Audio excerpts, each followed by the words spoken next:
Ahí está, buenísimo.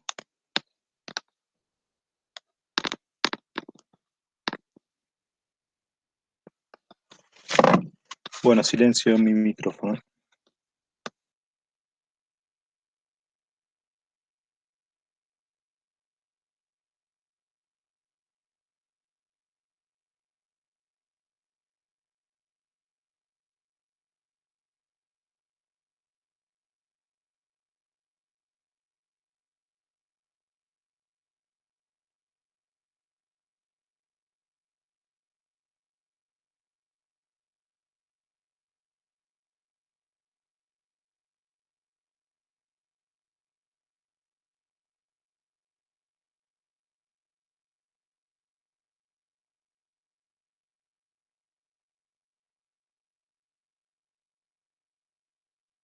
Cristina, tenés el micrófono mudo.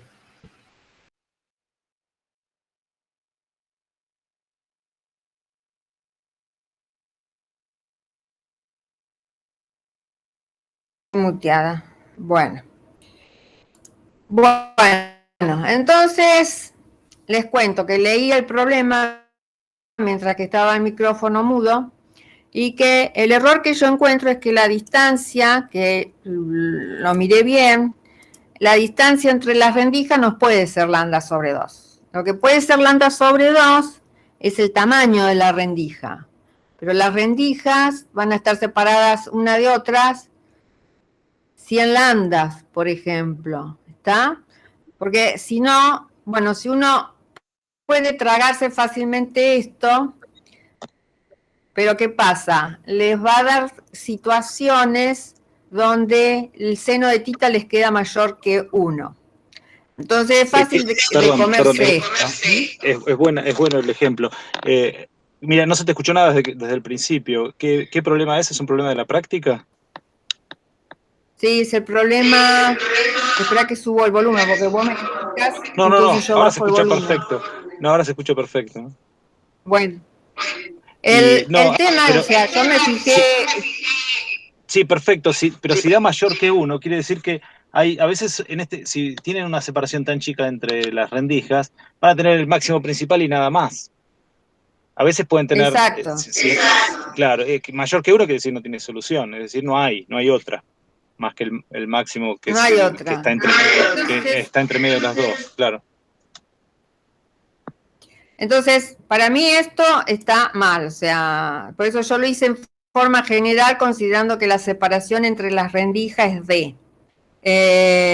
Porque la separación entre rendijas debería ser 100 lambdas, o sea, lo que puede ser lambda sobre 2 es el tamaño de la rendija puntual. Bueno, repasemos qué pasa con dos rendijas. Bueno, el experimento de Young fue ideado en 1801 y él descubrió la naturaleza ondulatoria de la luz. Bueno, dijimos que interferencia era interacción, o sea, cuando las ondas interactúan. Y para obtener un diagrama de un patrón de interferencia estable en el tiempo y en el espacio, que es lo que nosotros queremos para poder verlo, necesitamos fuentes coherentes. Entendiéndose por fuentes coherentes, la diferencia de fase se mantiene constante en el tiempo. Puede ser 0 o no, pero se tiene que mantener constante en el tiempo. Bueno, en la antigüedad, cuando hizo este experimento Young, ¿cómo obtenía dos fuentes coherentes? Bueno, lo hacía a partir de una fuente, ¿no? Con una determinada longitud de onda, ¿no? Que estaba a una distancia grande de otra placa donde había dos rendijas puntuales.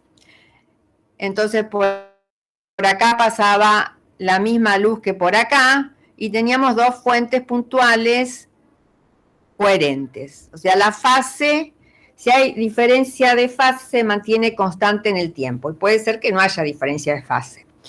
Hoy en día en el laboratorio, ¿qué usamos? Láser, ¿está? Porque de esa manera nos aseguramos de tener una determinada la misma longitud de onda acá que acá. Bien, entonces, acá tenemos las dos fuentes puntuales. Acá tendríamos estamos en la mitad de las dos rendijas.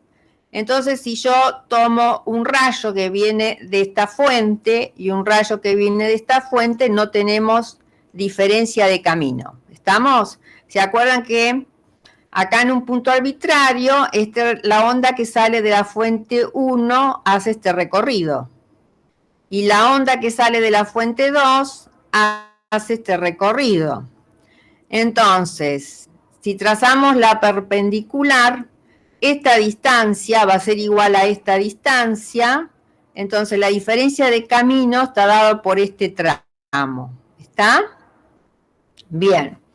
Entonces, ese es el delta de R. Ese delta de R que va a producir, de acuerdo a la teoría que vieron recién con Marcelo. Esta diferencia de camino que produce. Un desfase, digamos, entre... Va a producir una diferencia de fase.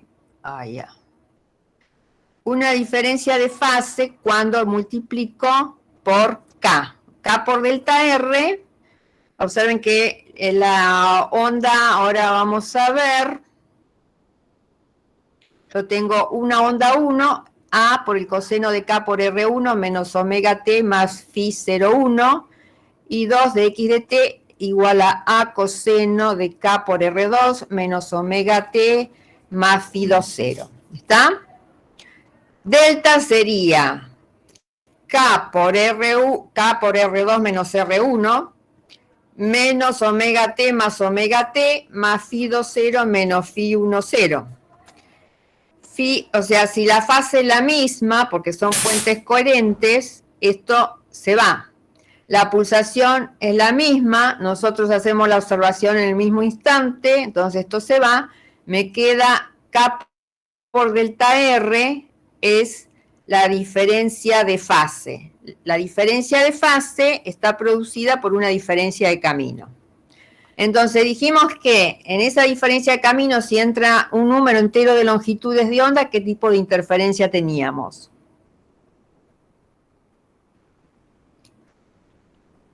Lo tienen escrito acá, miren. Constructiva. Y si es, por ejemplo, 2m más 1/2 por lambda, ¿no? Lo pueden escribir de distintas formas o decir que m es 1/2, 3/2, o sea, m por lambda sobre 2 y m impar, ¿no? A interferencia destructiva. Bueno, entonces la diferencia de camino me produce esta diferencia de fase. Y la amplitud resultante se obtiene aplicando el teorema del coseno. Entonces, la amplitud resultante al cuadrado, acá como las amplitudes de las ondas son iguales, yo directamente escribí al cuadrado más 2a coseno de delta, es 2a al cuadrado por 1 más coseno de delta, y esto se puede escribir de esta forma y me queda que la amplitud al cuadrado es 4a al cuadrado coseno cuadrado de delta sobre 2. Entonces, cuando delta es igual a m, o sea, por ejemplo, 2pi, 2pi sobre 2, me queda coseno de pi, el coseno de pi es menos 1, elevado al cuadrado me queda 1, entonces la amplitud resultante sería 4 al cuadrado. Al cuadrado recibe el nombre de I sub 0, que es la intensidad, ¿está? Entonces, la intensidad sería 4 I sub 0, porque I sub 0 la intensidad ¿en dónde?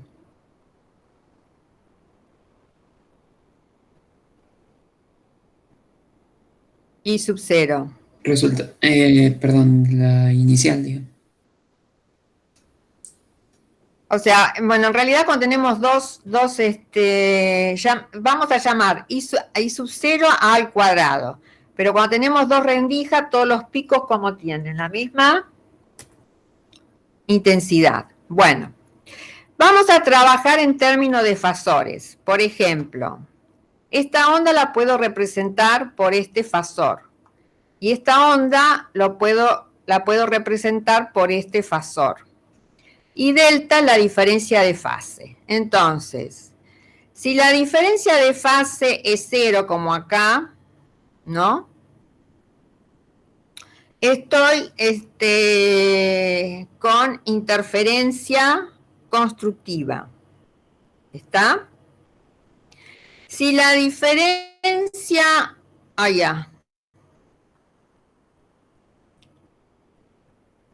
Si la diferencia de fase, por ejemplo, acá es pi, tengo este vector A y este vector menos A. ¿Qué resultante me da? 0. 0. Entonces estoy con interferencia destructiva. Bueno, entonces, en el punto 0 no hay diferencia de fase, tengo un máximo central. En el punto P, la diferencia de fase va a ser 2m por pi, no sé cuánto va a valer m, y lo puedo escribir como K por delta R, y este delta R es de seno de tita. ¿Está? ¿Por qué? Porque el seno de tita de este ángulo es delta R sobre la separación entre las fuentes puntuales. Entonces, este delta R lo puedo escribir como de seno de tita. Bueno, entonces, acá tengo el máximo central.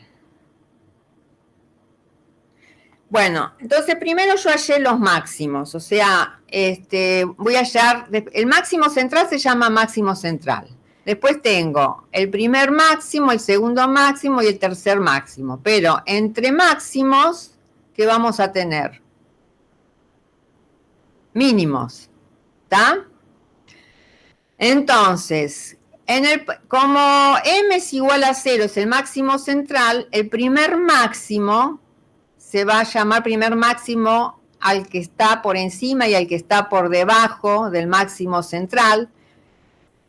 Y después del máximo central va a haber un mínimo, pero para m igual a 1 voy a tener el primer máximo. Entonces de ahí pueden sacar el seno de tita. Observen, 2pi se va, me queda que el seno de tita es lambda sobre d. Bueno, ven acá si yo pongo d igual a lambda, porque d sería la separación de rendija, de acuerdo al enunciado, sería... lambda era lambda sobre 2. Entonces, si pongo d igual a lambda sobre 2, me queda seno de tita igual a 2. O sea, no puede ser. Se vería el máximo central y todo el resto se anularía. Bueno, entonces, la tangente de tita también la pueden escribir como I máximo sobre L. Como estamos trabajando con ángulos muy pequeños, o sea, este problema se podría resolver, por ejemplo, haciendo D igual a 100 lambdas, a ver cómo da. Entonces, la tangente de tita es aproximadamente igual al seno de tita igual a tita, y la tangente de tita es el máximo 1 sobre L, en este caso porque estoy trabajando con el primer máximo. Entonces... y máximo 1 es lambda por L sobre D. ¿Está?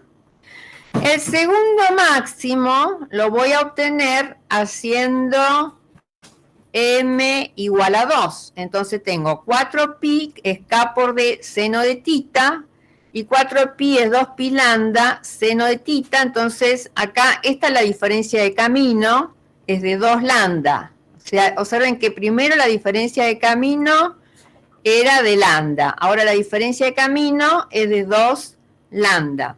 ¿Está?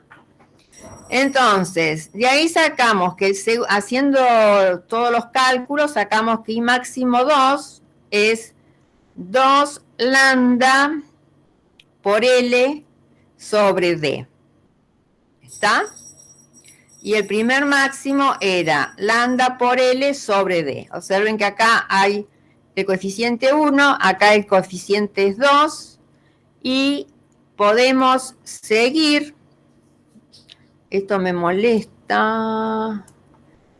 M igual a 3, me queda 6pi, igual a K por D por el seno de tita, entonces 6pi, K lo reemplazo por su valor, 2pi sobre lambda, y acá veo que la diferencia de camino es 3 lambda. Observen, para el primer máximo la diferencia de camino era lambda, para el segundo máximo la diferencia de camino es 2 lambda y para el tercer máximo la diferencia de camino es 3 lambda. Entonces, el I máximo 3 es 3 lambda sobre D por L. Entonces, generalizando, los máximos lo van a tener para la expresión M por lambda sobre D por L. Entonces, M igual a 0, tengo el máximo central. M igual a 1, tengo el primer máximo. M igual a 2, el segundo máximo. ¿Está? Y así sucesivamente. Bueno, ¿cuándo hay interferencia destructiva? Cuando delta, dijimos que es igual a 2m más 1 por pi. O sea, M igual a 0, tengo que delta es igual a pi. Observen, si tengo dos fasores, la diferencia de fase entre estos dos fasores es pi. También los puedo poner, los podría poner así, ¿no? Eso es a gusto.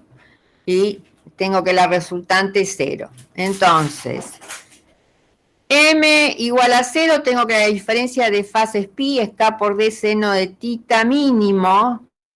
Y este es el mínimo, el primer mínimo. Entonces, pi es K por D seno de tita. La diferencia de camino es lambda sobre 2. Observen que justo la mitad. Antes teníamos, para llegar al primer máximo, la diferencia de camino es lambda. Antes está el primer mínimo, la diferencia de camino es lambda sobre 2. Y dijimos que la tangente de tita es igual a I, en este caso I mínimo 1 sobre L. Por lo tanto, despejando acá seno de tita, que es aproximadamente a la tangente de tita, I mínimo 1 es lambda sobre 2D por L. ¿Se entiende? ¿Me siguen? ¿O voy muy rápido? Hola, yo estoy haciendo un repaso de dos rendijas. ¿Está? M igual a 1 es 3pi, K por D seno de tita mínimo 1. Entonces ahí sacan que el I mínimo 2 es 3 medios de lambda L sobre D. Entonces, generalizando, tenemos 2m más 1 lambda por L sobre 2D. Entonces, tenemos que acá tenemos el máximo central. Estos valores no los tengan en cuenta porque están mal. Acá tenemos el máximo central, el primer mínimo y el segundo mínimo.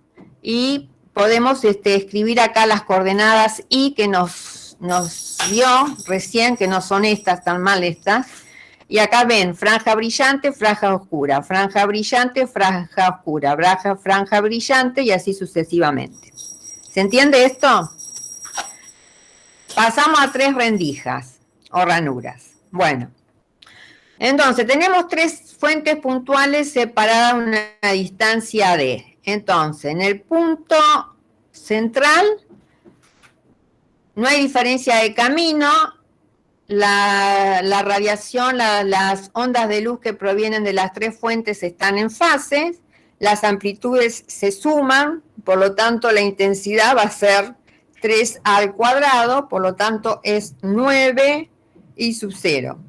Observen que cuando teníamos 2 rendijas, la intensidad era 4 I sub 0. ¿Está? Ahora que tenemos 3 rendijas, la intensidad es 9 I sub 0. ¿Está? Esto es lo práctico de trabajar con fasores. Porque ahora el primer mínimo se va a formar cuando O sea, los fasores forman un polígono cerrado. Si forman un polígono cerrado, la resultante es 0. ¿Estamos? Entonces, supongamos que este sea el fasor que representa la onda que viene de la fuente 1. ¿Está? El primer mínimo se halla, observen, si ustedes tienen el máximo central, van a obtener el primer máximo importante lo van a obtener cuando el desfasaje sea de 2pi. ¿Está? Cuando el desfasaje sea de 2pi. Entonces, para obtener el primer mínimo se divide 360 grados o 2pi por el número de rendijas. 360 grados dividido 3 me da 120 grados. Multiplico por pi dividido, o sea, para pasar, y divido por 180 grados para pasar a radianes, y tengo 2/3 de pi, ¿está? Divido por 6, acá me queda 2, y acá 3, 2/3 de pi es igual a k por d seno de tita. Entonces, 2/3 de pi es k por d por el seno del ángulo correspondiente al primer mínimo. Ustedes acá lo que tendrían que despejar, como les pide la coordenada angular, habría que despejar todos los tita para los distintos máximos y los distintos mínimos. Entonces, acá tenemos 2/3 de pi es 2pi sobre lambda, que es k de seno de tita mínimo. La diferencia de camino es lambda sobre 3. ¿Está? Esto sería la diferencia de camino entre la ranura, la radiación que viene de la ranura 1 y la ranura 2. Y el I mínimo 1, como seno de tita mínimo 1, es aproximadamente igual a la tangente de I mínimo 1, y es I mínimo 1 sobre L. Sacamos que I mínimo 1 es lambda por L sobre 3D. Bien. Delta, el desfasaje sigue aumentando, ¿está? A medida que nos movemos en la pantalla.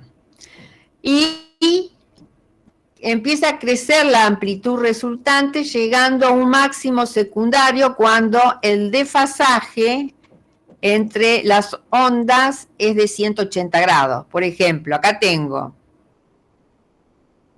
la onda que sale de la fuente 1, ¿no?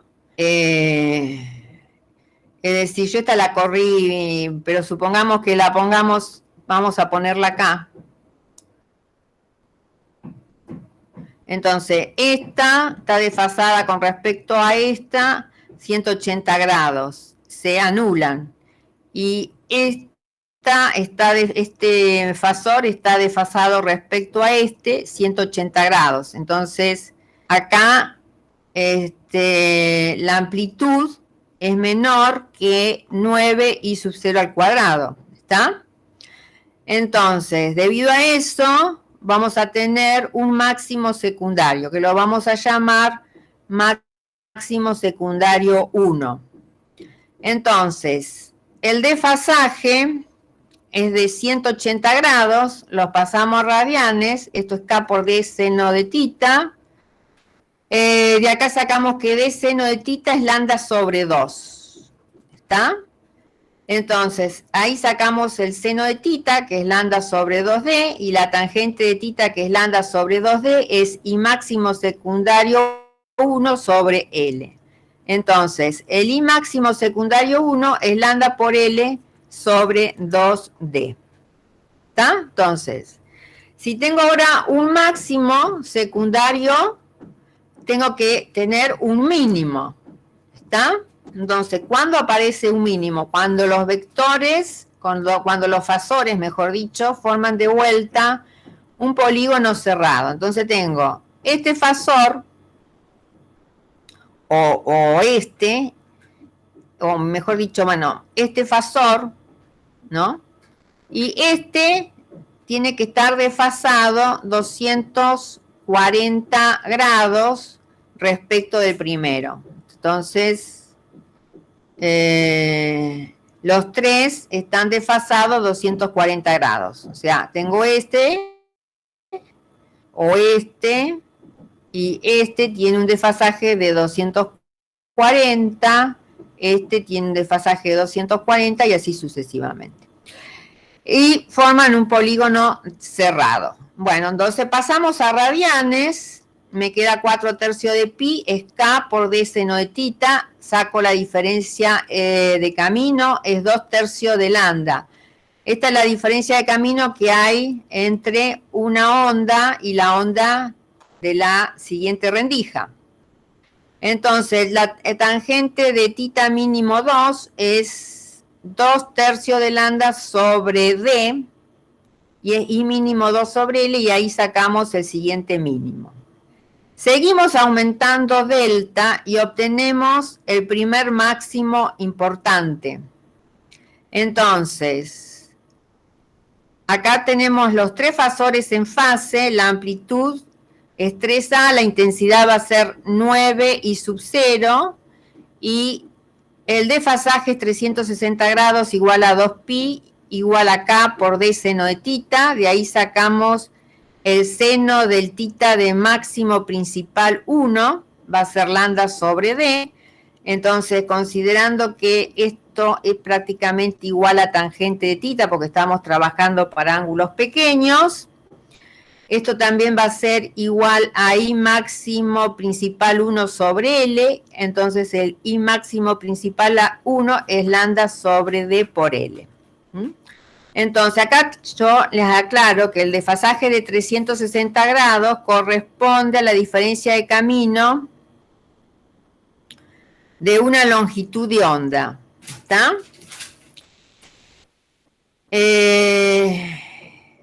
Acá esto va con minúscula, de una longitud de onda para las ondas provenientes de las dos primeras fuentes, y si yo considero la primer fuente con la tercer fuente, la diferencia de camino es de 2 longitudes de ondas. ¿Está? ¿Se entiende lo que digo? O sea, si yo voy a este gráfico, acá tengo una longitud de onda y acá tengo otra longitud de onda. Entonces, la diferencia de camino total es de 2 longitudes de ondas. Entonces, este era el diagrama, observen. Acá yo lo hice con el matemática, entonces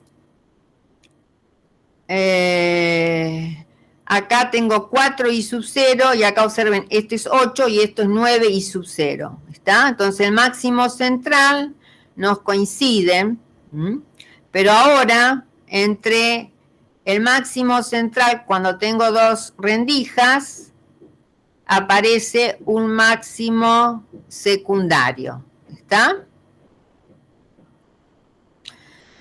Bien, pasamos a 4 ranuras. ¿Está? Bien, en el punto O, nuevamente todas las ondas van a estar en fase y no hay diferencia de camino. Entonces, la intensidad es 4a al cuadrado, 16 i sub 0.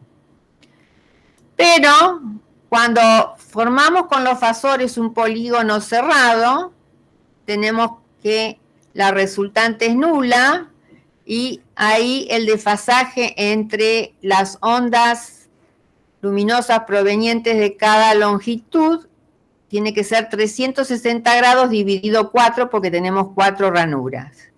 Entonces el desfasaje de 90 grados nos va a dar el primer mínimo. Y eso es K por D seno de tita.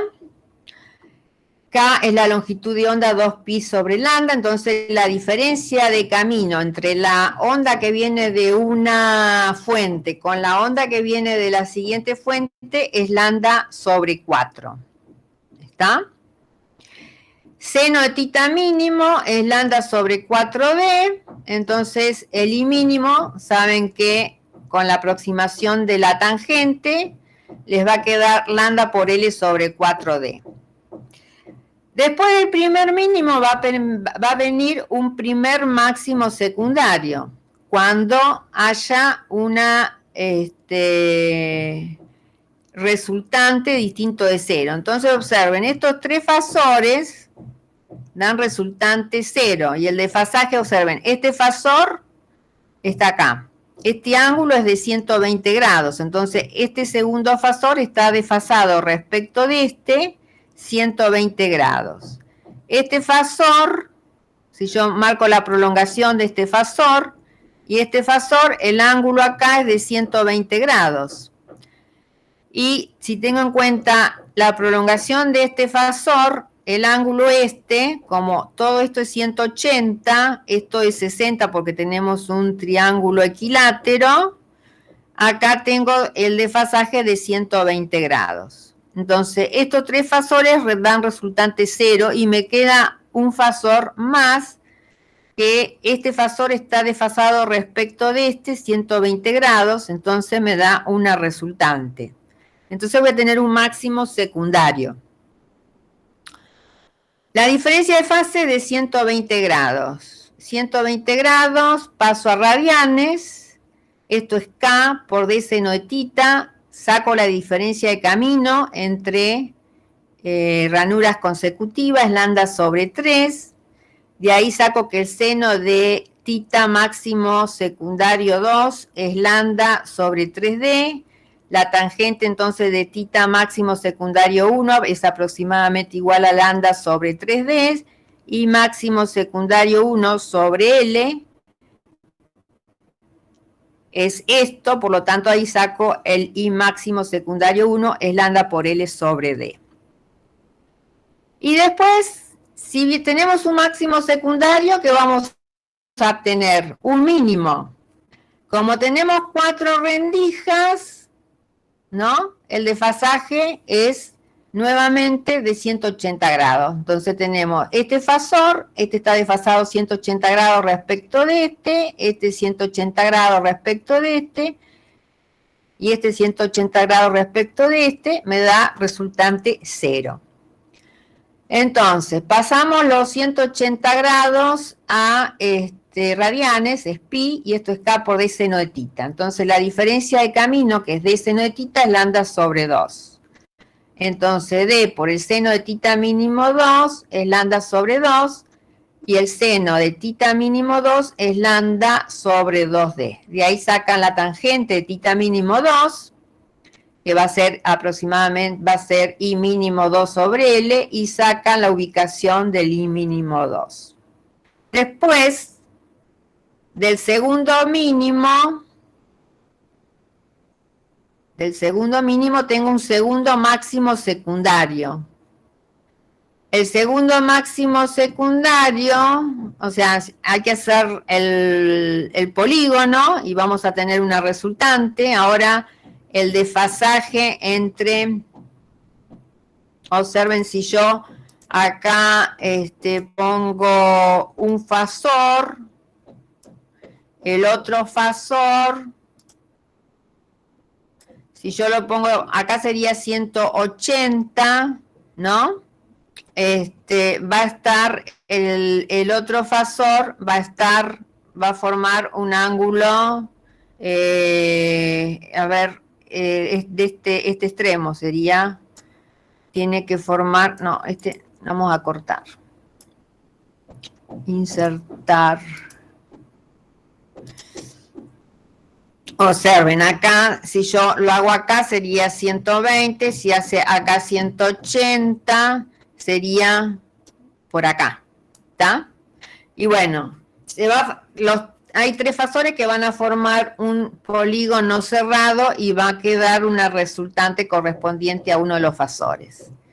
Entonces, sacan de seno de tita, es 4/6 de lambda, y acá el seno de tita máximo secundario 2 va a ser 4 lambda sobre 6D, y máximo secundario 2 lambda por L sobre 3D. Entonces, dijimos, segundo máximo secundario. Después de un máximo secundario va a aparecer un mínimo. Está el mínimo, se obtiene cuando el delta, el desfasaje de 270, y sacamos que el I mínimo 3 es este valor. Y finalmente llegamos al primer máximo principal cuando la diferencia de fase es de 360 grados. Y ahí me queda, observen que la diferencia de fase entre fuentes adyacentes, la diferencia de camino, digo, la diferencia de camino entre fuentes adyacentes, es decir, entre los rayos que vienen de fuente adyacente es de una longitud de onda. Entonces sacamos el I máximo principal, acá va I máximo principal 1, no 2, porque es cuando forma 360 grados. Entonces, cuando teníamos 3 rendijas, teníamos este gráfico. Ahora, los máximos principales tienen que observar que se mantienen en la misma posición, pero ahora entre los máximos principales, como tenemos 4 rendijas, 4 menos 2 son 2 mínimos secundarios, 2 máximos secundarios, digo. Entre los máximos principales, ¿no? Aparecen 2 mínimos secundarios. Acá, 3 rendijas menos 2, entre 2 máximos principales aparece un máximo secundario. Y acá 4 rendijas menos 2 significa que entre 2 máximos principales aparece 2 máximos secundarios. Si hacen todos los cálculos para 5 rendijas, van a tener que entre 2 máximos principales, como 5 menos 2 es 3, van a tener 3 mínimos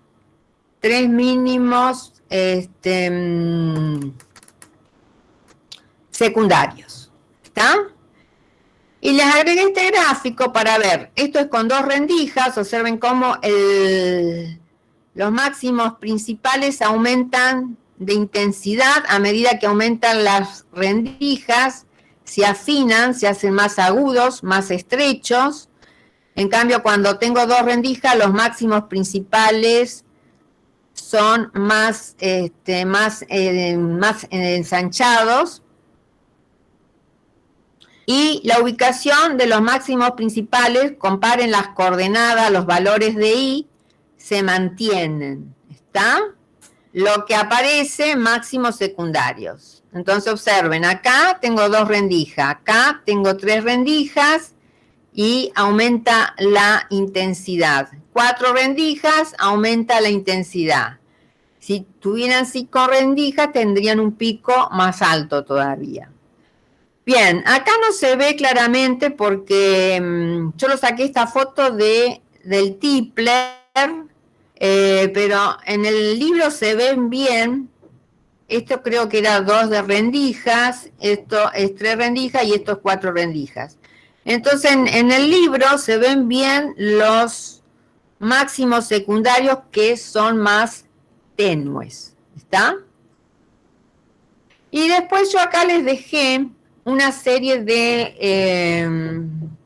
de conclusiones. Los máximos principales son los más grandes y están en las mismas posiciones que cuando solo existen 2 fuentes y corresponden a los puntos en que los ángulos vienen dados por, o sea, la diferencia de camino de seno de tita es igual a m por lambda. Estos máximos son más intensos y estrechos que los que aparecen con 2 fuentes. Aparecen cuando la diferencia de camino de las ondas provenientes de 2 fuentes adyacentes es 0 o un número entero de longitudes de ondas. Después, a medida que aumenta el número de fuentes, las intensidades de los máximos secundarios se hacen despreciables frente a la de los máximos principales.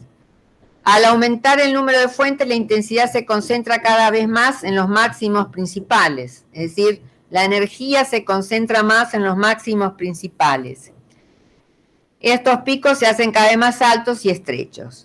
Si se tienen n fuentes, la intensidad de los máximos principales es n al cuadrado veces la intensidad debida a 2 rendijas. ¿Está?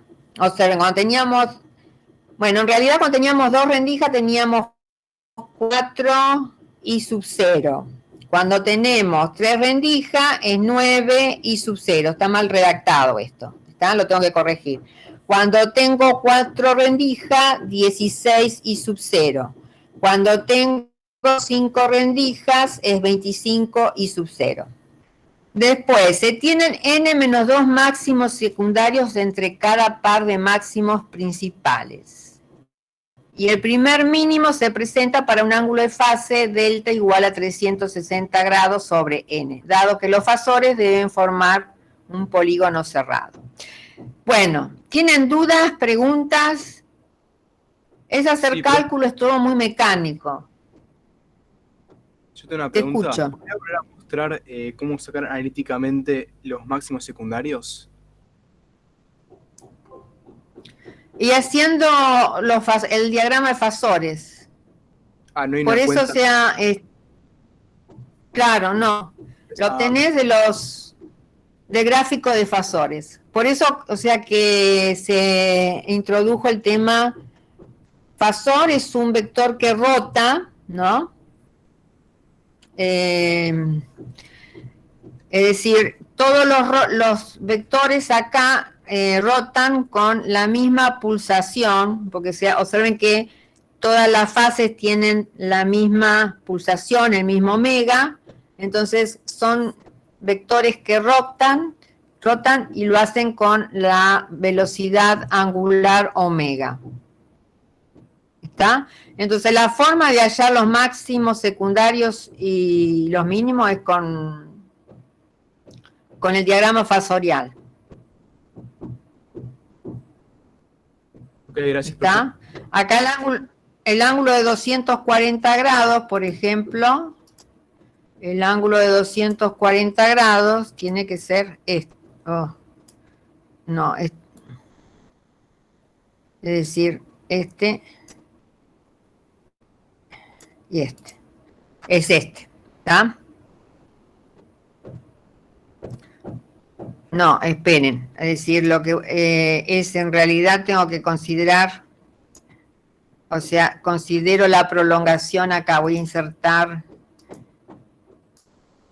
esperen, esta raya, ¿no? Le vamos a dar forma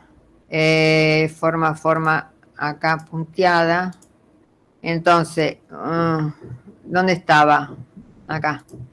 Entonces, no, se me corre, vení para acá, andá para allá, el extremo que no lo puedo correr, acá ahora sí lo voy a poder correr. El ángulo es de 240 grados, o sea, esto es 180 y esto tendría que ser 240. ¿Está? Entonces después tengo que graficar otro que forme un ángulo de 240 con y así sucesivamente para formar el segundo máximo secundario. Es con diagramas fasorial. ¿Qué otra pregunta? No sé qué me pueden preguntar. Sí. No, disculpe, interrumpí. Creo que preguntaron algo en el chat, pero no sé si. En el chat no vi acá qué pregunta hay.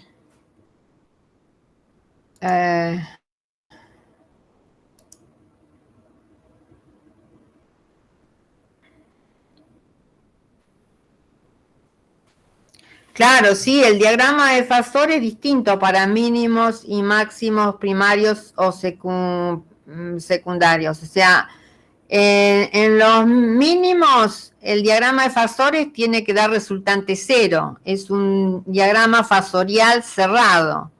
En los máximos primarios tienen una resultante y en los máximos primarios secundarios tienen una resultante. ¿Está? Que no es la que corresponde al máximo principal. ¿Está? Por ejemplo, acá, fíjate, acá tenemos un mínimo porque los fasores forman un polígono cerrado. Entonces, este fasor se compensa con este, y este fasor se compensa, se anula con este, resultante 0. Pero acá, no, este fasor me da una resultante, entonces tengo un máximo secundario, ¿está? Este está, o sea, observen, el primer fasor es este. Entonces, acá si yo hago línea punteada, línea. Bueno, vamos a ponerle línea punteada, a ver, esto así, cerrar. Bueno, entonces, este ángulo de acá es de 120 grados. Después, hago la prolongación de este fasor.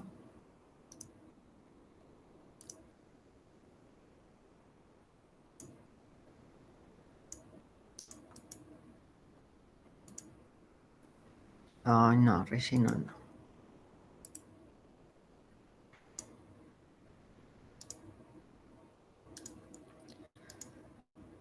Y esta dirección con este fasor forma un ángulo de 120 grados. Después hacemos la prolongación de ese vector o fasor, ¿no? Fasor es porque es un vector que rota.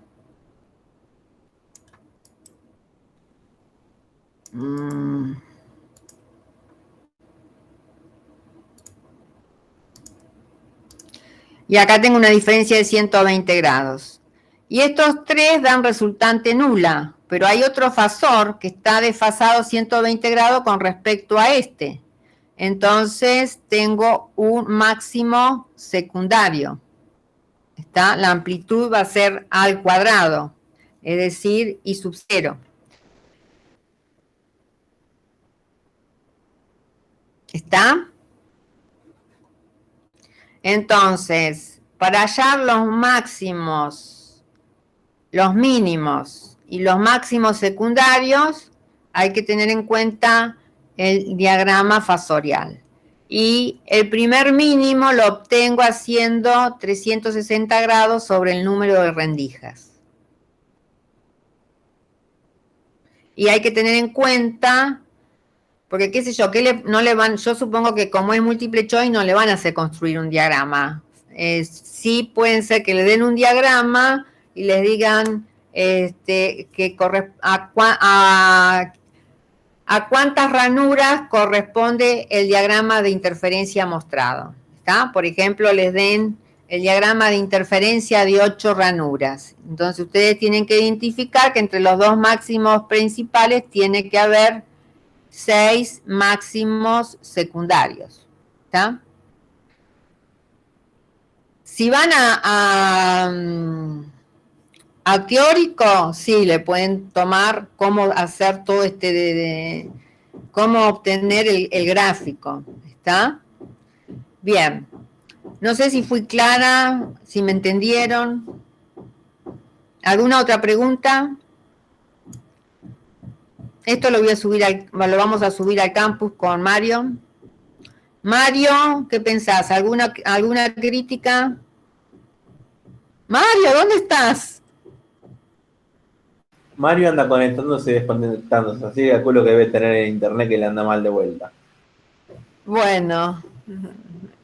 Entonces dejo de presentar y seguí Germán. Dale, sigo yo. Igual se entendió muy bien. ¿Se entendió? Sí, sí. Bueno, si vos decís que se entendió, me tranquiliza. Gracias. Bueno, sigo yo. Hoy conecté la tableta a la notebook que tiene Windows y me abrió este programa, así que lo voy a probar. Es la pizarra de Windows. Bueno, me conecté el último ratito a la clase de Marcelo y vi que habían hablado de difracción y habían hecho un ejercicio. En particular habían nombrado que en la presencialidad medían el ancho del pelo. Así que vamos a hacer algo así. Es un ejercicio de la guía, el ejercicio 22. Se quiere medir el ancho de una ranura de 0,1 milímetros con un error menor al 10%. Indicar cómo lo haría si cuenta con un puntero láser de longitud de onda de 175 nanómetros, que es el típico láser rojo, y una cinta métrica cuya menor división es 0,5 milímetros.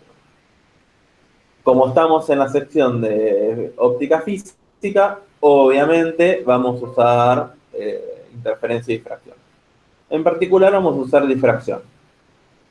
Una cosa interesante es el principio de Babinet, que dice que el patrón de difracción de una rendija, por ejemplo, es igual que el patrón de difracción de una obstrucción, que sería, por ejemplo, un pelo, o sea, de un hilo del mismo ancho de esa rendija. Eso es interesante porque no exactamente igual, puede cambiar la amplitud del máximo, pero bueno, los mínimos van a estar ubicados en la misma posición. Entonces el patrón va a ser cualitativamente similar. Esto es interesante porque este problema lo podría pensar como medir el ancho de un pelo. El ancho de un pelo es más o menos 80, 90 micrones. Así que podría pensarlo como 100 micrones, que es lo que me está dando acá en el ejercicio, bastante cercano al ancho de un pelo, 0,1 milímetros. Entonces vamos a hacer ese experimento. Un segundo, me voy a unir con el celular, que les voy a mostrar algo. ¿Cómo cambio de cámara en el celular? Acá está, chiquitito. No sé si ven la camarita. Si ven la camarita, pónganle pin para que se vea. Yo me saqué avísenme si ya ven todos la cámara del celular, en grande. Se ve. Sí, se ve. Oh, ya, perfecto. Yo acá puse un pelo. Perdón el dispositivo experimental, pero estoy en mi casa. No es fácil hacer un dispositivo experimental acá. De hecho, ahí tengo un pelito. Acá tengo un láser rojo, no solamente porque es de color rojo el láser, sino porque es un puntero rojo. Y voy a apuntar al pelo, voy a prender el láser con un broche. Ahí pueden ver. A ver dónde. Tengo la camarita chiquita y no sé cómo. Ah, está acá, qué boludo que soy. Acá está. Ese es el láser, ahí pueden ver que está siempre prendido. Entonces lo voy a poner acá, delante del pelo. Bien, ahí pueden ver, rojito, chiquitito, porque le estoy pegando el pelo. Entonces, si yo me acerco acá, voy a tratar de no taparlo. No sé si llegan, un segundo que paso. No sé si llegan a ver que más allá del máximo, que es muy brillante, y que voy a intentar tapar, así puedo tapar el máximo solo, se producen máximos secundarios alrededor. El máximo medio que en la cámara tapa todo, pero no es un punto. O sea, si uno pusiera un pelo, uno pensaría que tendría un punto o una rendija negra, pero no. Hay como, así puedo tapar el máximo, hay máximos secundarios alrededor. Entonces, si yo pudiese medir la distancia entre esos máximos, entre esos mínimos, perdón, pues ya vieron que la distancia de los mínimos es lo que es más fácil de medir, yo podría medir el ancho del pelo. Germán, ¿dónde está la presentación? ¿Te fuiste? Estaba mostrando la cámara. ¿Estaban viendo, chicos? ¿El resto veía? Sí, se veía. Costaba un poco, pero se veía. Se veía, Bueno. pero... Ah, sí, eso Bueno. se veía, pero ahora volviste a... Ahora vuelvo a la presentación, ya apagué el celular. Ah, listo. Bueno, entonces vieron con Marcelo, ahora vuelvo a la pizarra, que la posición de los mínimos se puede escribir como el número de mínimo por la longitud de onda, por la distancia de la pantalla, sobre el ancho de la rendija, que lo habían llamado B, vamos a llamarlo B. Donde el sistema experimental que voy a hacer va a ser una pequeña rendija y una pantalla. Y opcionalmente podrían poner una lente acá, tal que la pantalla esté ubicada en el foco de la lente, para que valga siempre, para que valga el principio de la aproximación de Fraunhofer sin necesidad de ponerme a 7, 8 metros de distancia. Eso es como un detalle experimental menor que no nos vamos a concentrar mucho. Pero la idea es que para que valga Fraunhofer tiene que estar muy lejos, muchos metros. Entonces, en vez de poner muchos metros, lo que hacemos es poner una lente tal que en el foco esté la pantalla. Entonces vale todo exactamente igual. Bien. Y yo quiero medir el ancho del pelo. El ancho del pelo va a ser el B. Así que lo voy a despejar. B va a ser igual a N por lambda por D sobre I. Entonces yo tengo acá el máximo. Vamos a hacer el patrón. El patrón va a ser una cosa así. El patrón que se ve es muy difícil observar en la vida real en ninguna cámara porque, como les mostré, es muy baja la amplitud o la intensidad de estos máximos secundarios en comparación al máximo principal, por lo tanto en una cámara como que tapa todo el principal. Bien, pero lo que podría hacer, por ejemplo, para medir el ancho del pelo, es medir la distancia de acá hasta acá. O sea, medir el ancho de la franja central. Y eso lo podría medir con la regla esta que tiene una división de 0,5 milímetros. ¿Bien? O podría medir también la distancia de acá hasta acá. A elección, digamos. Pero bueno, vamos a medir el ancho de la franja central.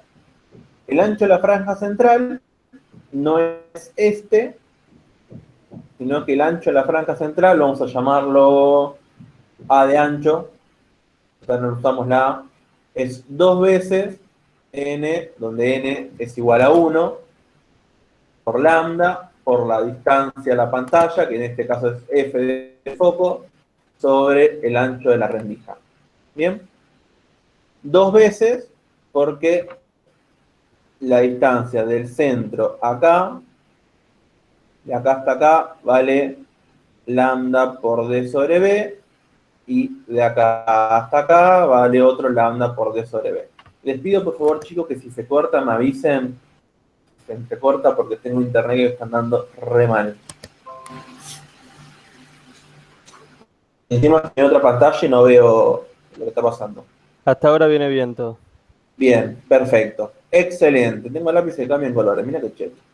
Bueno, entonces, con esto podemos decir que el ancho de la rendija va a ser, o el ancho del pelo, va a ser 2 lambda por D sobre A, donde A es el ancho de la franja central. ¿Bien? Entonces, queremos medir esto. Nosotros lo que no sabemos el ancho este, pero el ancho este decimos que es muy chiquito. Un pelo no lo podemos medir fácilmente. La cinta métrica que tenemos nos permite medir con la menor división, que es 0,5 milímetros. Por lo tanto, el 0,1 milímetro de la rendija o del pelo no lo puede medir.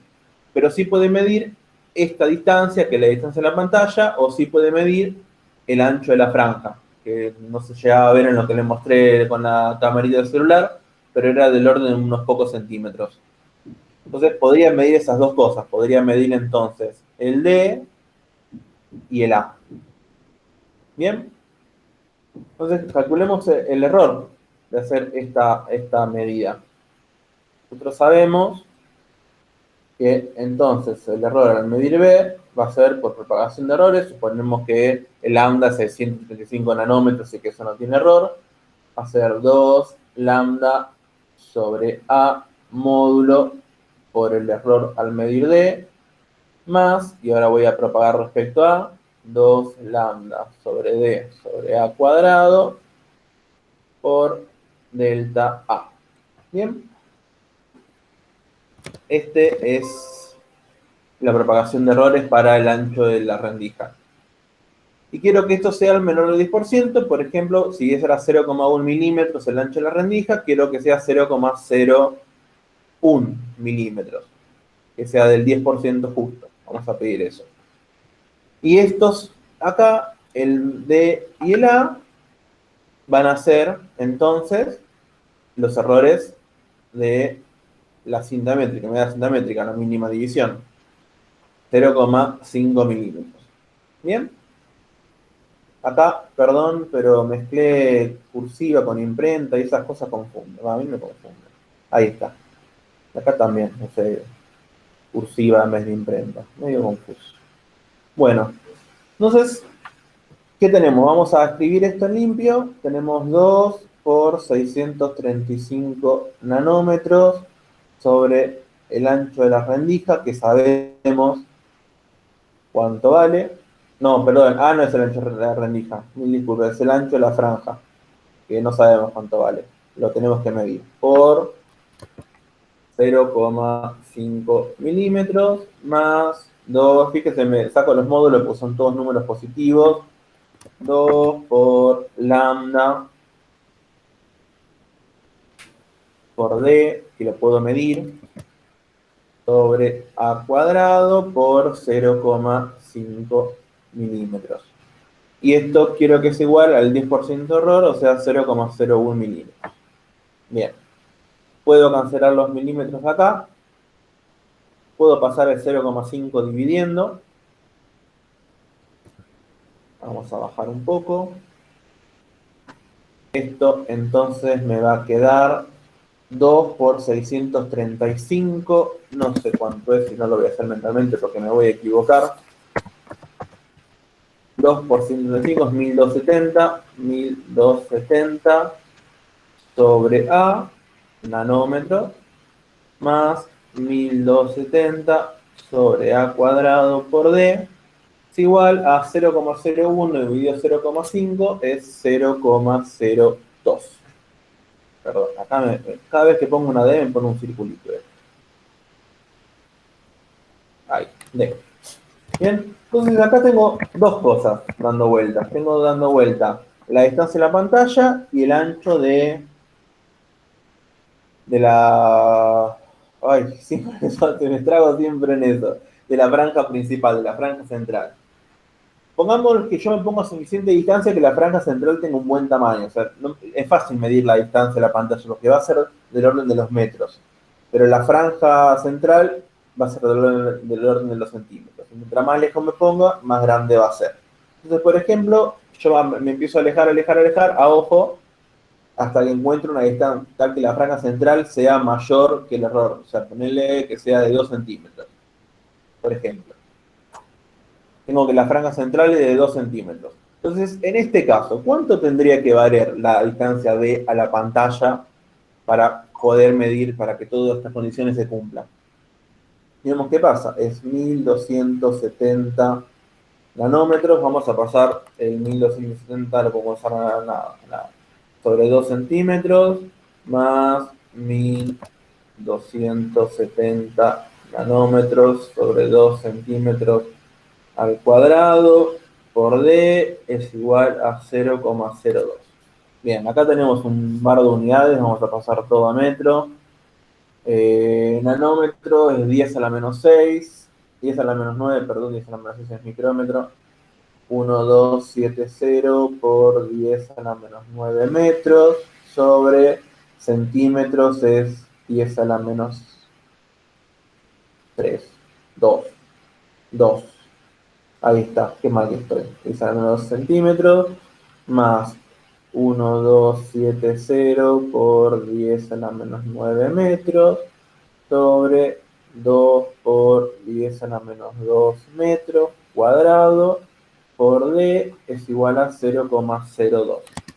Dicen que las unidades están todas bien porque metro con metro se me va a ir y me va a quedar adimensional, que es el 0,02 de la derecha. Hagamos la cuenta.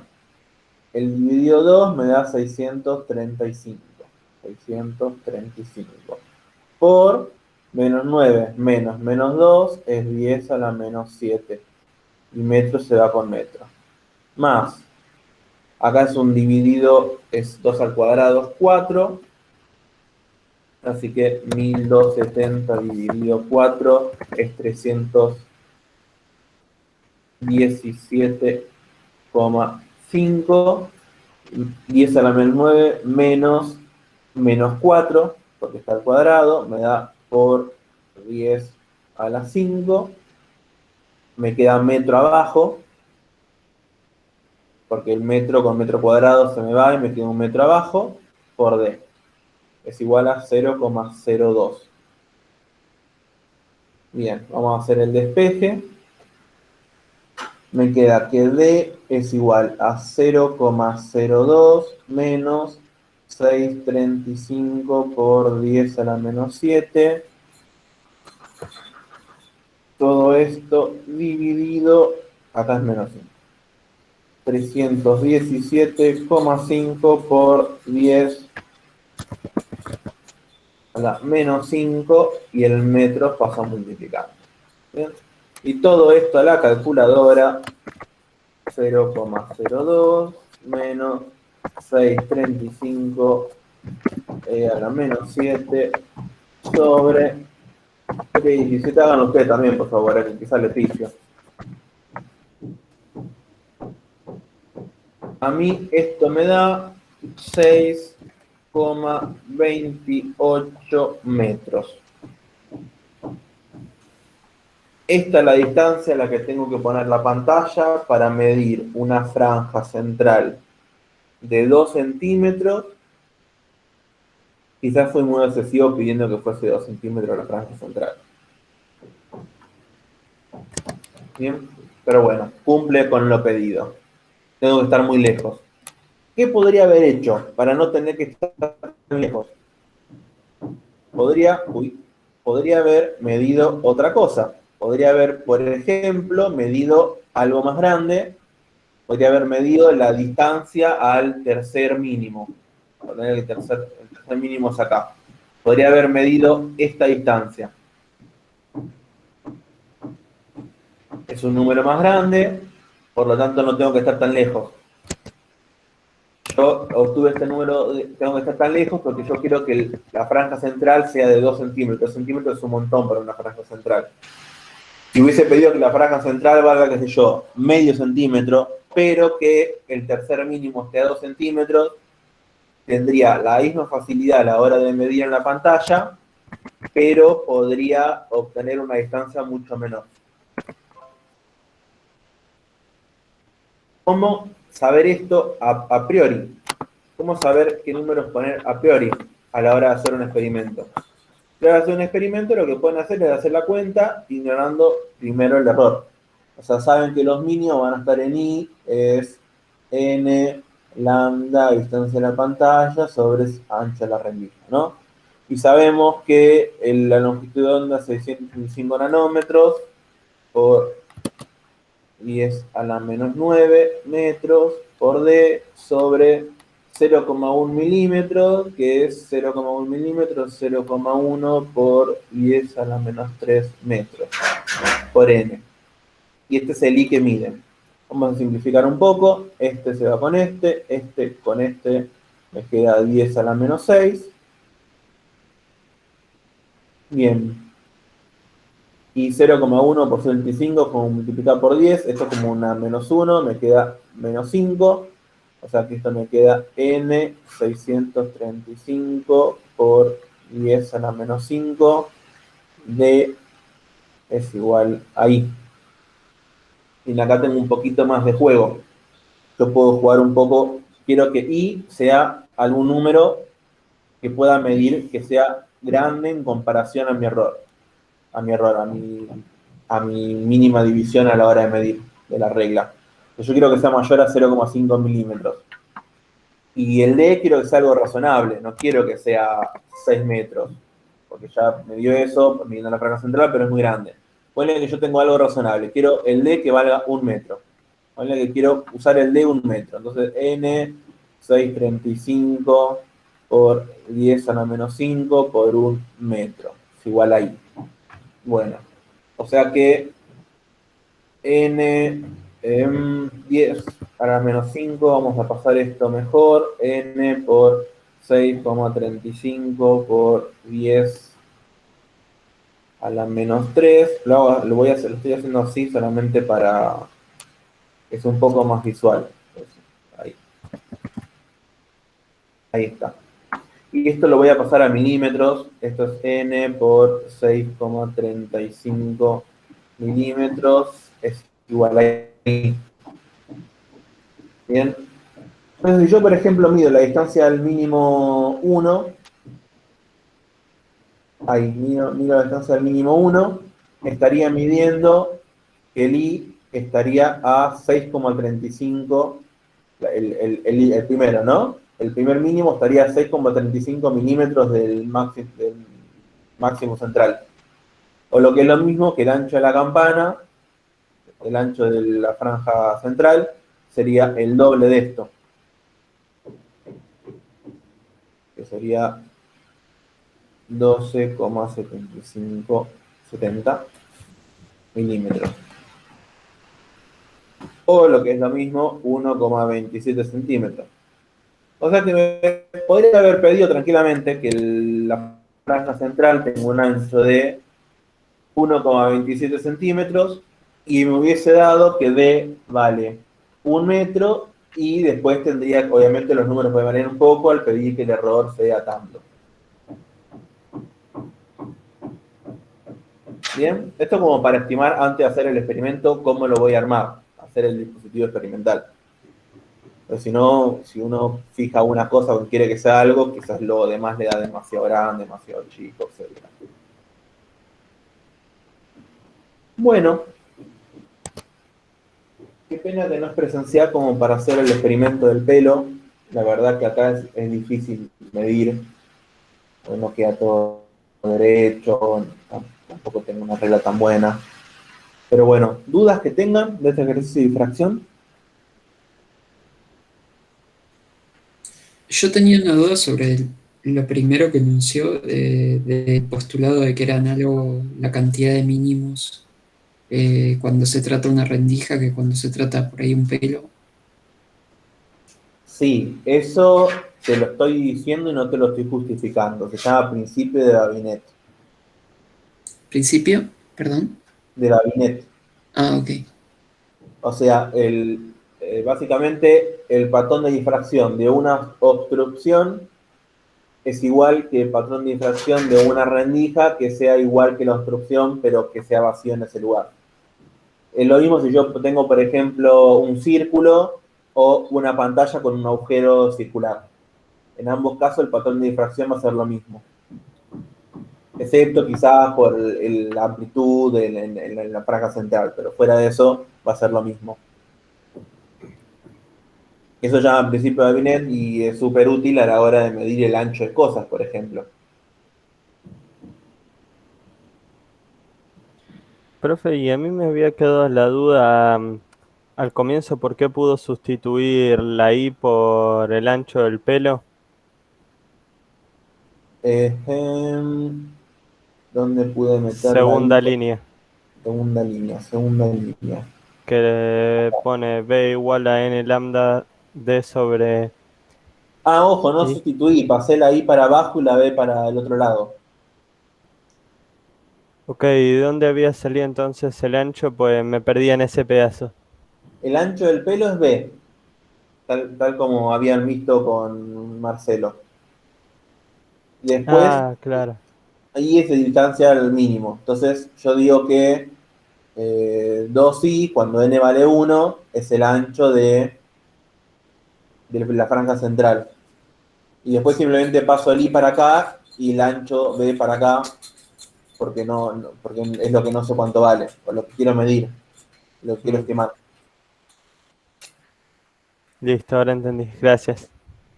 Y otro paso que hice es acá, que el i le puse a por ancho de la rendija, por ancho de la franja central, y acá puse un 2 porque usé que el ancho de la franja central es el doble de la distancia al primer mínimo, Mm, porque es la mitad para un lado y la mitad para el otro. Entonces el doble de la distancia al primer mínimo, el ancho de la franja central. listo, ahora entendí bien. Gracias. De nada.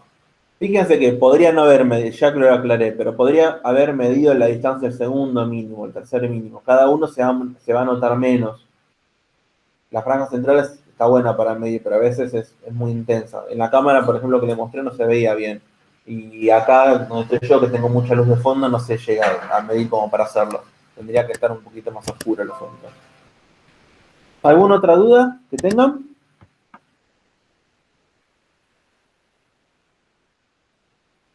No, creo que no. Bueno,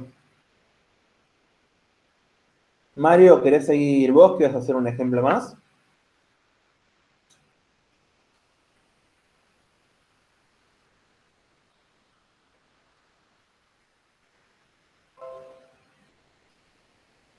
ver.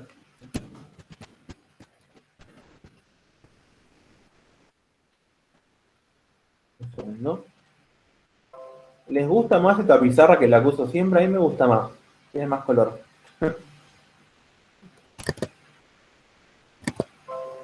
Está buena. Está linda. Es como agradable en la vista. Hasta parece que escribo más lindo de lo que en realidad escribo. Sí, se ve un poco más claro, ¿no? También, además, porque por ahí el cuadriculado, el otro era... Claro, exactamente. Opino lo mismo que vos. Bueno, mientras viene, ahora sigue Mario con un ejemplo más, me parece, y voy a exportar, antes de que me olvide, voy a exportar esto a PDF y se los voy a mandar.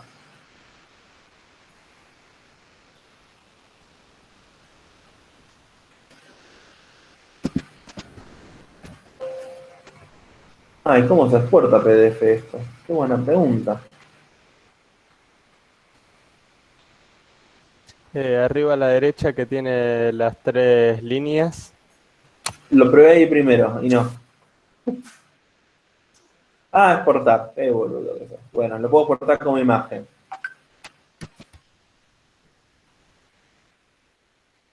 Hace 25, 2, 20, 22. Lo exporto como imagen. Upa. Bueno, sí. Sigo yo porque Mario está sin luz. Digo yo que Mario está sin luz. A ver, vamos a chusmear la guía, hacer otro de difracción. ¿Podría hacer una consulta sobre el TP de laboratorio? No te la voy a saber responder. El que más sabe que se está ocupando de eso es Federico. Ok, sí, porque había posteado la pregunta en el foro, pero todavía Claro, no. si no la contestó, le digo que lo mire. Dale, gracias. Vale, vaya. Bueno, a ver. Veamos, vamos a tratar de no ir a la red de difracción todavía. No, esto es red de difracción, esto es red de difracción. Bueno, vamos a hacer otro ejemplo de la guía anterior a este. Vamos a hacer el 21. Un segundo, les voy a enviar esto que copié hasta ahora. Así no lo pierdo. Voy a borrar la pizarra y hacer una nueva.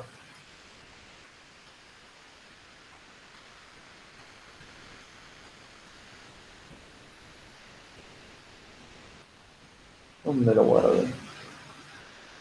Bueno, después le mandaré todo, porque no sé dónde lo guardo. Vamos a exportarlo una vez más por las dudas a PNG y lo voy a guardar en... Ah, lo guardé en documento. Enviar uno, .png. Y vamos a enviarlo, a ver si se envía bien. Donde dice tipo no le puede Enviar poner uno. PDF. O no sé, para hacer... No, me da PNG y SVG. SVG está bueno, pero no lo puedo mandar por WhatsApp. Claro, está bien. Podría exportar un SVG a PNG a PDF después. Igual ahí se los mandé en PNG y más o menos se ve. Bueno, vamos a borrar la pizarra. ¿Cómo borrar la pizarra? ¿Cómo hago una pizarra nueva? Borrar lienzo. Acá está. Bueno, vamos a hacer otro ejercicio de este tipo. Bien. Otro ejercicio de la guía, el ejercicio 21, de vuelta con el patrón de Fraunhofer. Y tenemos una lente, cosa de no tener que estar usando distancias tan grandes. Entonces, me dice que la luz incidente tiene dos longitudes de onda. Y me pide calcular las longitudes de onda. Bueno, bien. Entonces, este es un experimento de distinguir entre dos longitudes de onda a partir de un experimento de difracción. Entonces, ¿qué es lo que tenemos? Tenemos una pantalla con una ranura, una lente para que no haga falta ponerse a distancias tan grandes, y tenemos una pantalla. Entonces, en la pantalla se va a ver un patrón de difracción. Bien, y la distancia esta, que es la distancia focal, es de 1 metro. Mi fórmula es mi de grande. Bien, y me dice que el ancho de la ranura este de acá es 0,4 milímetros.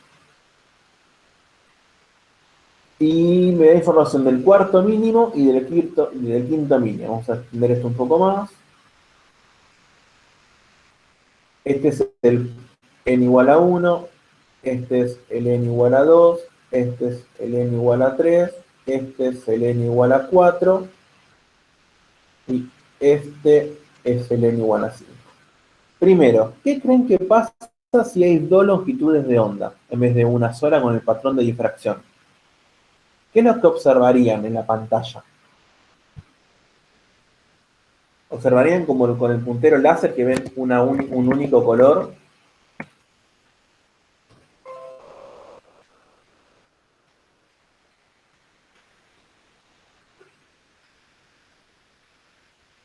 Observaría No pero sé. el patrón de la onda combinada, puede ser. Observaríamos en realidad como si tuviésemos dos colores que tienen distintos patrones de difracción. El segundo color, no lo estoy dibujando exacto, ¿no? Pero el segundo color no tiene por qué estar superpuesto con el primero. Observaríamos una especie de, quizás de arcoíris, también que son solo dos colores. No es luz blanca que se forma ahí un arcoíris, pero observaríamos los distintos colores corridos, los patrones respecto de uno de otro, tal que los mínimos no tienen por qué coincidir.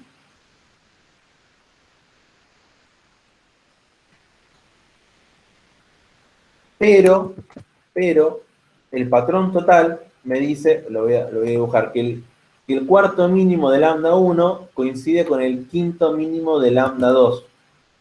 O sea que este lo voy a hacer, voy a tratar de hacerlo, pegarle de casualidad, ¿eh?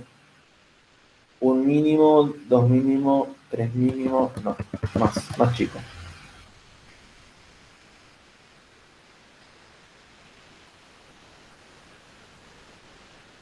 Bien, esa es la segunda longitud de onda. El negro corresponde a lambda 1 y el rojo corresponde a lambda 2. Fíjense que en el lambda 2, este es el 1, este es el 2, este es el 3, este es el 4 y el quinto coincide con el cuarto de la otra longitud de onda.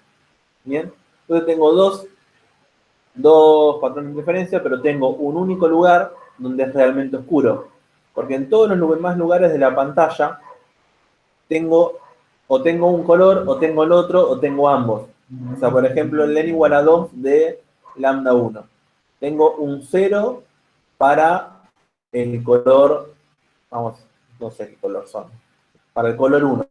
Tengo 0 para el color 1, pero tengo un poquito de color 2. Entonces no vería oscuro. Sin embargo, en el quinto lugar, en el cuarto lugar del color 1 y en el quinto del color 2, ambos valen 0. Por lo tanto, ese sería el único lugar donde yo realmente vería un 0. Donde realmente vería oscuro. Sería el primer lugar donde vería una franja oscura. Bien, entonces vamos a calcular cuánto va las longitudes de ondas con eso. Nos dice que esa distancia, que va de acá hasta ese punto, es de 5 milímetros, porque es 5 milímetros del máximo central. Bien. De hecho, mil disculpas con el sonido de los perros, pero después de que se pelearon el otro día la metí acá. Bueno, ¿cómo calculamos la longitud de onda? ¿Qué hacemos? ¿Qué se les ocurre hacer?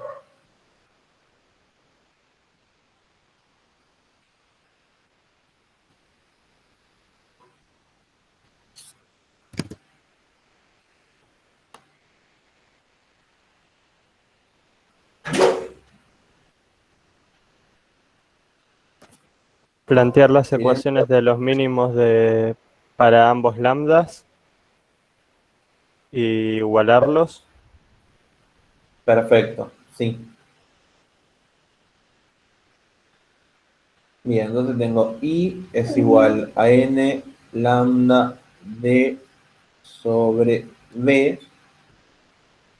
Bien, entonces yo sé que I, vamos a poner el cuarto mínimo correspondiente a lambda 1, es este por lambda 1 por D sobre B.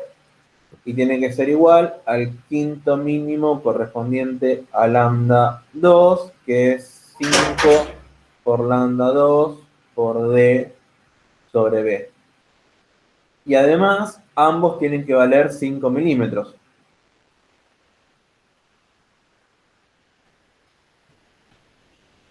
Entonces, tengo dos ecuaciones distintas, puedo resolverlas por separado. Podría igualar y encontrar una relación. Fíjense una cosa. Yo podría hacer dos cosas acá. Con la información que tengo, puedo calcular de cada una de estas ecuaciones cuánto vale lambda 1 y lambda 2. Porque sé qué número de mínimo es cada uno y en qué posición está. Si yo no supiera en qué posición está, pero que sé que corresponde al lugar, al mínimo tanto, podría encontrar una relación entre las longitudes de onda. Vamos a hacer eso primero. Supongamos que yo no sé qué distancia hay respecto al máximo central, pero sé que corresponden al cuarto y al quinto mínimo. Bien, entonces yo puedo saber que 4 lambda 1 por D sobre B tiene que ser igual a 5 lambda 2 por D sobre B. Entonces esto no depende del tamaño de la ranura y la distancia de la pantalla. Tengo que 4 quintos lambda 1 tiene que ser lambda 2. Entonces tengo una relación entre las longitudes de onda. ¿Bien? Pero acá en particular yo sé cuánto vale la distancia ahí. Así que puedo calcular cuánto vale la longitud de onda. Entonces, por ejemplo, para la primera es 4 lambda 1 por D sobre B. 0,4 milímetros es 0,4 por 10 a la menos 3 metros. Esto es igual a 5 milímetros, que es 5 por 10 a la menos 3 metros. Este se va con este. Vamos a despejar. 4 lambda 1 es igual a 5 por 0,4 por 10 a la menos 6 metros. 5 por 0,4 es 2.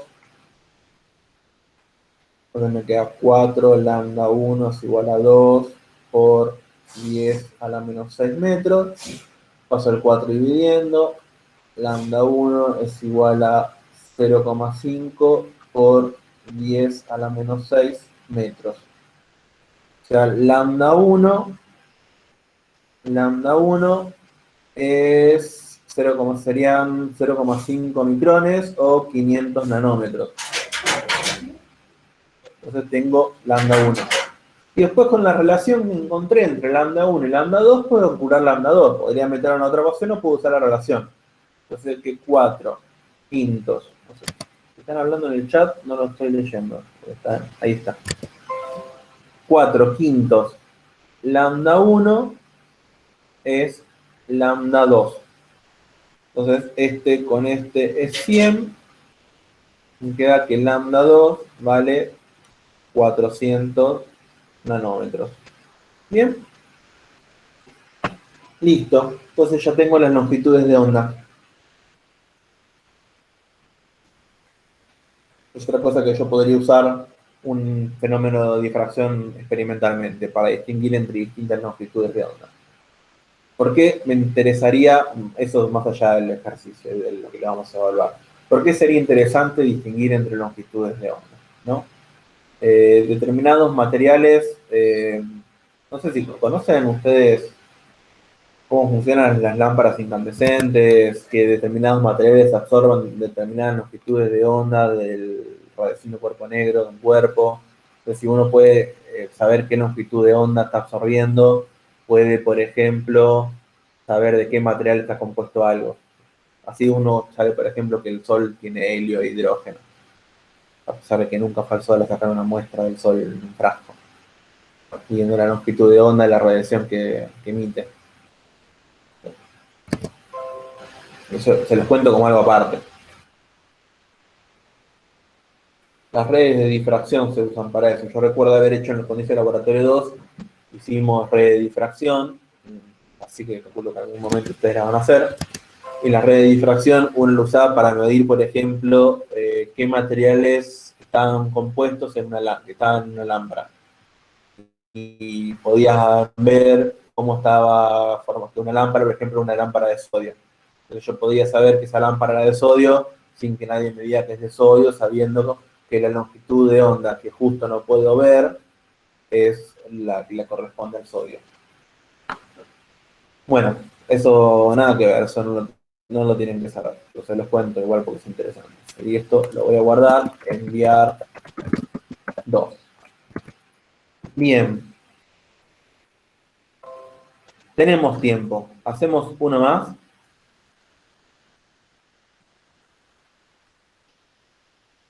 Dale.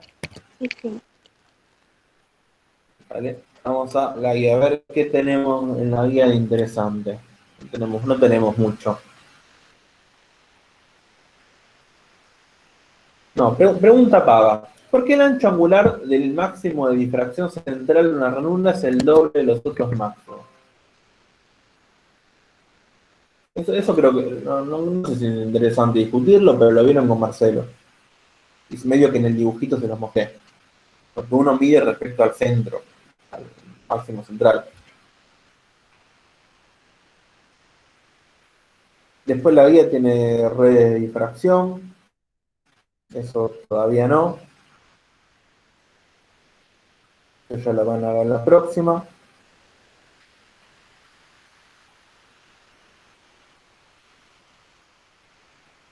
Bueno, en la guía ya hay uno solo que quedó en la guía y no lo voy a hacer porque si no, no les va a quedar nada para hacer ustedes. Así que lo voy a dejar. Así que no sé qué es lo que quieren ver. Yo no tengo nada preparado para ahora. Si estás, Mario, con internet como para hablar y me querés aconsejar un ejercicio para hacer, soy todo oído.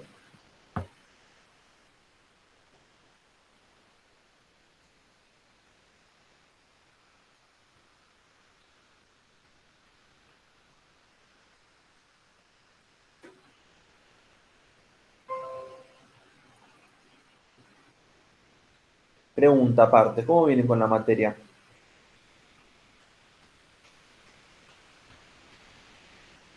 Sinceramente. Y tratando de organizar un poco todo, porque es mucho. Sí, sí.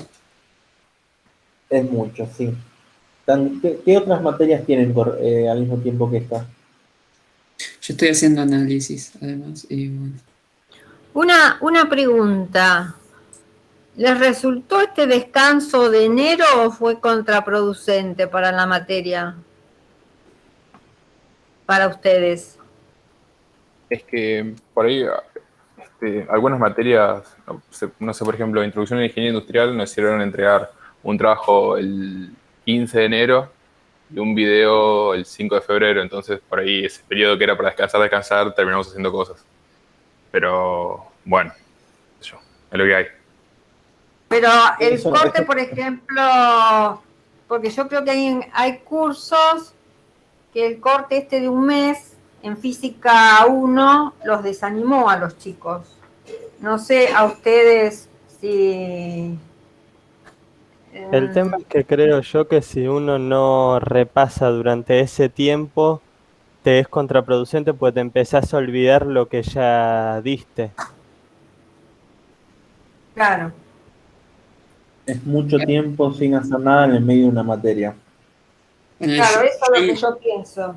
Yo tenía cosas sin hacer de anteriores, entonces bueno, lo usé para completar un poco, pero si no, sí hubiese sido muy raro tener un mes sin hacer nada. El resto que no les conozco la voz todavía. ¿Me quiere comentar algo de la materia? Es importante por nosotros saber la materia para organizarnos. Nos quedan 2 clases y estaría bueno dar lo que más dificultad tengan. Así que, sin miedo, digan qué es lo que más dificultad tienen o qué les gustaría que cambiemos o que hagamos. Pero, por ejemplo, los que tienen que recuperar parcial 1 y parcial 2, no lograron aprovechar este periodo, o sea, sí veo bien que hayan descansado unos días, pero no aprovecharon el periodo para rever los ejercicios, estudiar la materia. Yo por mi parte completé lo que es la guía de sistema de partículas que me faltaba y empecé a estudiar cuerpo rígido un poco más. Pero bueno, tenía lo de óptica geométrica también en ese periodo, digamos, así que lo tuve que completar. Así que sí, fue bastante productivo, digo.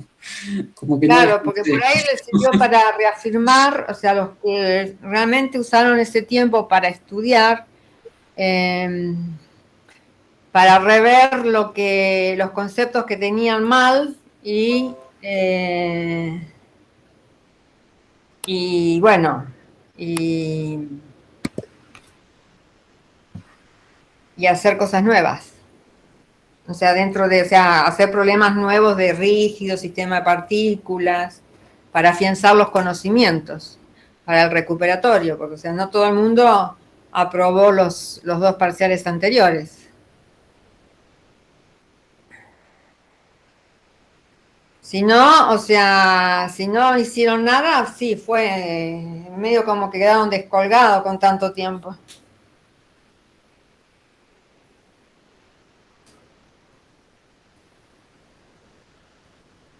Creo que estuvo bueno para poder ponerse al día con algunas materias, pero fue esa mezcla de estamos de vacaciones, pero al mismo tiempo es un mes solo y caemos en el medio de una materia. Claro. Entonces todavía tenemos que tener muy frescos los conocimientos de los primeros cuatrimestres, porque sobre eso se basa lo que seguimos haciendo ahora. Y aparte sabemos que es un mes de clases y después parciales y finales, y eso descoloca un poco. Al menos para mí fue así. Claro, o sea, pregunto porque en muchos cursos me parece que hubo mucha deserción de alumnos. Algunos creo que eligieron abocar la energía en una materia y dejar otras.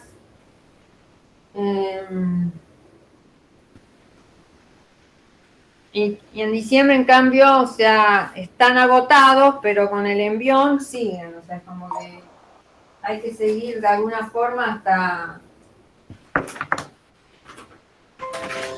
hasta terminar.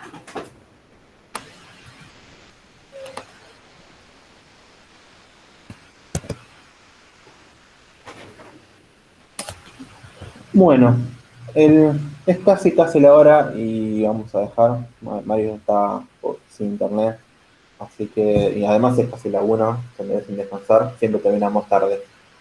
Y bueno, no aflojen, que es una semana y moneditas y exámenes. Y consulten. Yo en el WhatsApp estoy siempre. No responderé en el momento si justo estoy haciendo otra cosa, pero si me mandan alguna duda de la guía o del modelo de examen o lo que sea, yo lo veo. Y si no, en el foro, ¿Podemos hacer así, tipo consulta de cuerpo rígido y eso? de cualquier tema, no hay problema. Son todos los exámenes uno tras de otro, así que no va a haber tiempo como para rendir uno y después arrancar lo otro. Así que si quieren hacer preguntas de temas viejos de recuperatorio, pueden, ya sea en el foro, en la sección correcta, o me la pueden mandar por WhatsApp y yo también la veo. Bueno, genial, gracias. De nada. Bueno, cortamos acá entonces. Nos vemos, chicos. Nos vemos, Cristina. Nos vemos, muchas gracias por la clase. Nada. Gracias, chao.